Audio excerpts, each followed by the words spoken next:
Welcome to our regular market stats program. We're coming to you from the same studio as always. I'm just kidding. This is the HACK&Co team, Remax River City. My name is Taylor, and I'm here with Anthony D'Souza, Cordell Scher, and Jane Vu. Now, we traveled to Toronto because we needed to get some perspective. We needed to get some perspective on what was going on in their market. Their market's moving in very different ways than our market. We also needed to understand what they've been through. They've been through extreme low inventory. They've been through times where there were so few properties that each listing would get 30 offers at once, and it changed the landscape of their market. When you see how property has appreciated over time, over the last 5 years, over the last 10 years here in Toronto, same thing in Vancouver, we sitting in Edmonton are like, what the heck's going on, right? Over the last 10 years, did we see anything related to the amount of appreciation that they have seen here? Nope. Not even Nowhere close. near. Nope. If we rewind 10 years ago, it was like 2013. In November of 2013, as a real estate agent, I think that the average property I would have been working with probably would have been maybe $30,000 less than what I'm working with now. Not a whole lot different. Not a whole lot different, which is a huge failure of the promise of real estate. Because the promise of real estate is that you will make money, it's appreciation, it's investment. And there's a lot of people questioning that. And man, after a decade, you got to kind of wonder, right? But here we are at the end of November. We've got the Real Estate Association's statistics report, and our market is changing. But the theme song of our market has been low inventory.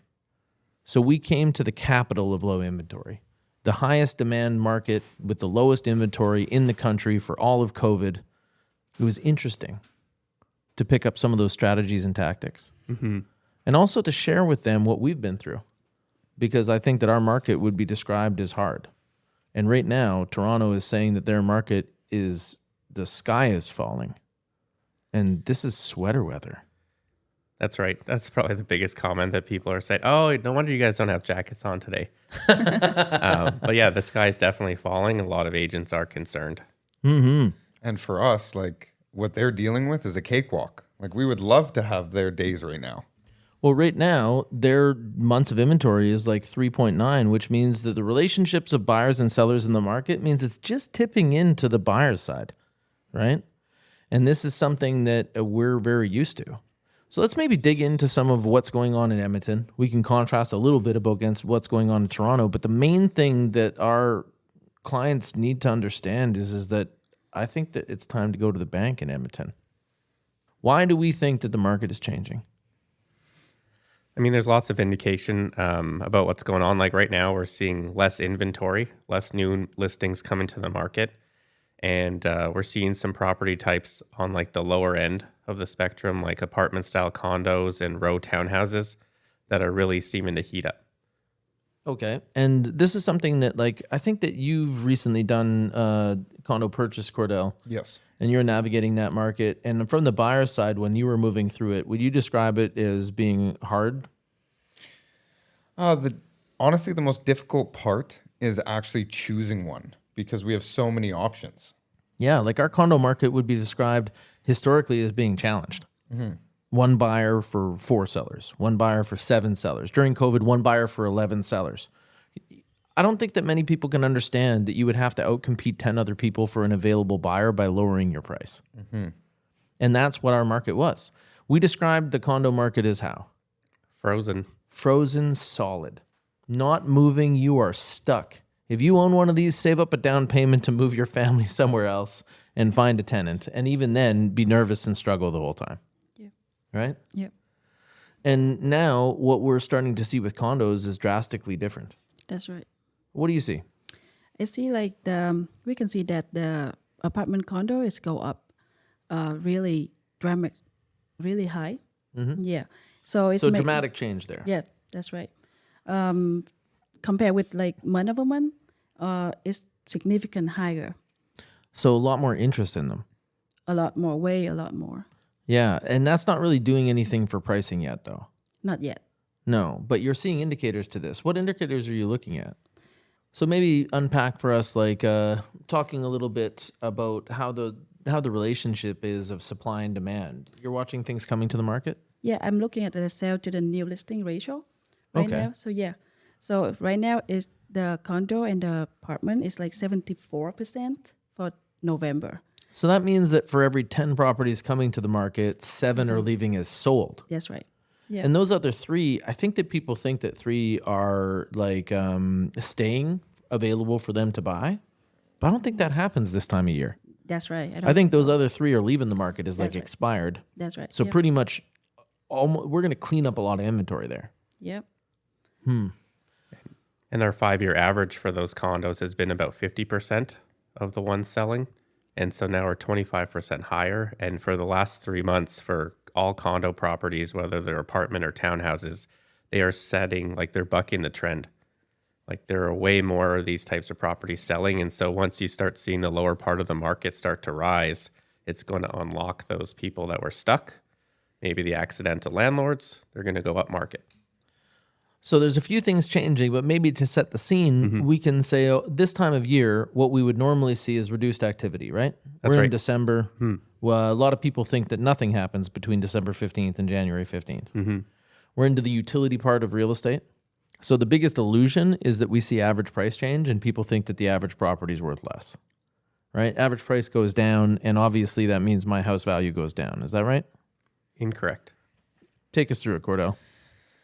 So average price just means that's the appetite for the market as a whole. So what we're seeing is, especially in condos, lower priced condos and lower priced properties are selling right now because it's utility real estate. So that's why we see average price go down. So who's buying those low-priced ones? In my opinion, I would say either first-time home buyers, new Canadians, or people who were waiting for interest rate news. They found out they're staying where they are, so now they've gained a little bit more confidence, but they still want to start lower when entering the market with their first property. And we also have to take into consideration real estate investment trust. We had some major players make major investments. Like when you're talking about $105,000 condos, and yes, you can buy $105,000 condos in Edmonton, talk about people that buy them by the dozen. Talk about people that buy them by the hundreds. We had a real estate investment trust come in and make a $40 million investment, and that was the kind of stuff they're buying. That's a lot of $105,000 condos, right? We're also hearing some crazy stuff like when the market was going up, and in many markets where the market goes up, we see all these apartments turn into condos and they sell them off individually, and that's how they monetize them. Reverse. Now you see a single investor making an offer to an entire building of condos. If you have 60 units, they make 60 offers, they buy the whole building, and then they turn it into a rental. Edmonton is getting ready for huge rental demand. Rent prices are going to continue to change. And I've seen landlords make 19% increases from tenant to tenant. This is going to be a heck of a ride.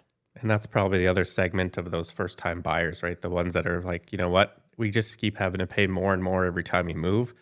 Let's just get something that we can actually own, get in the market. I am begging you as a first-time home buyer. I am telling you as someone who is a real estate expert, who is travels and talks to agents throughout the industry, the time is now. Like, get in. If you are renting right now, you want to buy and you want that promise that real estate actually gives you, get in.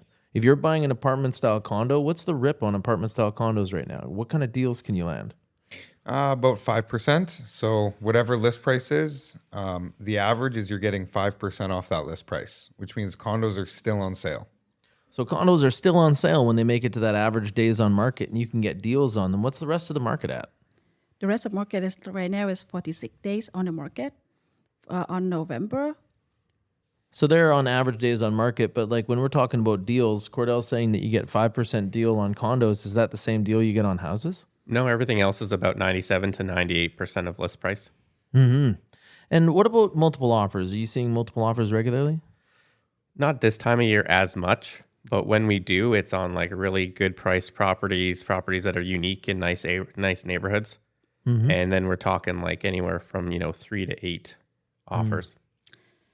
One thing I want to mention about day on market that we talked before is right now the whole market is 46 day, but apartment condo is 54 day. Is set the lowest ever within 5 years. It's even lower than the 5-year average. So 5-year average is 67, but condo is only 54. Wow. So we're talking like 10 days improvement over what we saw historically. Yeah. Tony, you were saying that before the market was considered frozen at this point. How would you describe it now? It's definitely almost ready to cook. Like it's just about thawed out, and we are expecting it to be ready to pop in the oven because it's about to pop off. So that's probably a message to the condo owners that we have. Because every time we do this, every time we talk about condos, we get phone calls and saying like, is it time? So is it time? It's not time yet. It's not time yet. We hear you. We know that you want to sell those condos, but you got to keep writing chapters in this book for right now because you're just about to get to the good part. If you are selling a condo right now in Edmonton, I got to tell you, if you have options, you may want to hold. You might really love owning that condo. We are on the edge. How do we know that Edmonton's going to rise? We can just see it. Like we see the statistics, we see how much it's changing month over month. And with so much attention on move to Alberta and, potential of interest rate changes and stuff like that next year, we're really primed for that. And the government is trying to increase job opportunities and just make it easier to get a home. Absolutely. And when you take a look at the influx, anybody here help one person move from Ontario or BC to Edmonton? This week? Yep. This year, would you say it's more or less than 6? Oh, yeah. More. More than 6 for Tony, more than 6 for Cordell, more than 6 for Jane. Yes. Okay, so we're talking about, I think that there's a few of you that have pretty close to a dozen people that are interprovincial coming. There's like 180,000 new Albertans last year. We keep going that direction, and now our inventory is starting to show it. Our rent is starting to show it. Our vacancy rate is showing it. I think another reason why we can tell we're going to rise but haven't quite yet is how much Calgary has ran away from us over the last 12 to 18 months. The price difference in the cost of living, especially in home prices, historically we were about $100,000 difference for the same home, whereas now we're seeing about $160,000 to $180,000 difference. Tony, you regularly talk to a friend of ours in Calgary that's just outside in Airdrie, and how would you describe their market as compared to ours? Their condo market is on fire, meaning like Wait a second, hold on. You're saying Calgary and Airdrie, their condo market is on fire? That's right. What does on fire mean? Everything they list, if it's good, it's gone. Holy shit. And it's been like that for a couple years now. And so those really affordable properties to get into Calgary, that's what you get. There's no options for anything else. That's the affordable stuff. And that's because, like Cordell was describing, they've been outpacing us, right? I think that benchmark, meaning a typical property in Edmonton, we're talking like a 1,300 square foot, 3-bedroom with a finished basement, double a garage. Last time I checked, the benchmark price for that was like around 440,000. I think it was 438. That's right. What do we call it in Calgary right now? Right around or under 7. Is that 680 and Yeah, change? it's I like think. Yeah. So, what's the experience difference between Edmonton and Calgary? Few less hours of driving to the mountains, and I would say there's more blue collar in Edmonton, more white collar in Calgary. So it's also job dependent, maybe. And really, when you take a look at that cost of living difference, when you're footing the bill for mortgages for $680 to $430, your mortgage payment is drastically different. Like if you're talking about a $200,000 mortgage at current interest rates, that's $650 for every $100,000 that you borrow. So you're talking a $1,200 different payment. But we're talking a lot about inter-province moving, and we're getting a lot of people moving from Airdrie, Lethbridge, people that are just like, you know what, we like living here, but we don't like living here that much. That's because Lethbridge got scary. Right. Like Lethbridge is ranking for highest crime rate in the country right now. So that's that. I could understand why people are coming from there, but Airdrie, it's already affordability. Yeah. So families that are coming here just can't believe like they can get an even newer house than the one that they're in. Their house is appreciated so much that now they can pay off some debt, get a great house, and not be that far away from family. Why do you think that Calgary outpaced Edmonton so badly? I mean, it depends who you ask. I see, Calgary does have a lot more like headquarters that operate out of there. It is a little bit more desirable to some people. It's like more of an established city. So people that are relocating from, Toronto and Vancouver might feel more like home there. If they're just looking from like the outside. But proximity to the mountains is a big thing. The foothills, you can see them, right? So Yeah, you can watch your kids play soccer in front of the backdrop of the mountains. It's pretty majestic, right? They also got a better airport. You can get more places throughout from Calgary, Edmonton. You tend to transfer through Calgary, that's right. but it's not like living in Regina. No. It's not like living in Saskatoon, right? It's much more connected than that, and I don't think that people really realize that. Yeah, Calgary's more of an established city for sure, especially when you look at like their downtown and how their quadrants and stuff work. But Edmonton's not far off that. We got the ring road. We've got, every like the population densities in our favor. We've got room for potential, and so it's like I heard Chris talk about how Toronto, he feels like it's like a teenager. And I'm like, frick, that means Edmonton's like a toddler. We're just like starting to walk in terms of like how the city is developing. And that's where these big opportunities are for redevelopment, right? We've just seen these major changes when it comes to how our city's zoned residential. They've definitely changed it to allow for much more rental and for a rapid expanse to population. We know that they're coming to Alberta and they're coming from everywhere. So when you take a look at the outside perspective of Edmonton versus Calgary, Jane, you help so many people coming from Vietnam, and they do such a good job of understanding our systems. Like, you know how much we pay in tax better than I know how much we pay in tax, and I'm from here. Yeah. So what's the view of Edmonton versus Calgary?